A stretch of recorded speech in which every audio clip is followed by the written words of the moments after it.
Nasa plenaryo na ngayon ng Sangguniang Panlalawigan ang panukalang ordinansa na magtatakda ng pagmamarka ng teritoryo ng bawat bayan na nasakop ng mga karagatan ng Tayabas at Lamon Bay Area.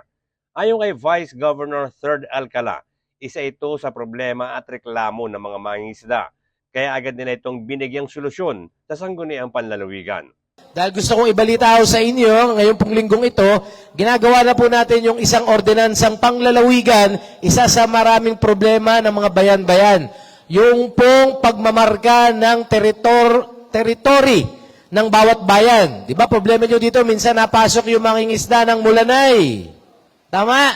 At yung Mulanay, ganun din naman. Nagre-reklamo din, napasok din daw kayo doon. Hindi ho bawal ang mga isda, karapatan po nating lahat yan. Pero, mahalaga dapat, madelineate. Kailangan mabigyan ng hangganan. Hanggang saan ba pwede ang mga taga-Katanawan, mangisda.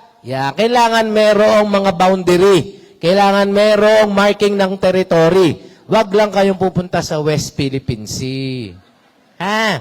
Yan po ang ginagawa natin ngayon. Kaya isa sa mga konsultasyon po natin, ngayon, isa yan sa gagawin na, ibulong ko na po yan kay Mayor Mon kanina, Mayor. Ginagawa na po namin ngayon. Actually, second meeting na baka ho sa Tuesday o Wednesday. Samantala, isa pa sa isinusulong nila sa Sanggunian ay ang Agricultural and Fisheries Code. Di lang ho yan, inaayos po natin yung Agricultural and Fisheries Code po natin. Para po sa inyo, yung po yung mga bawal, yung buli-buli, taksay, at kung ano-ano pa. At kung ano pang may itutulong namin sa panahon na madamot ang ating karagatan. Katulad po ngayon, maramot, climate change, may bagyo, sobrang init, ang dami yung mga hamon sa ating hanap buhay.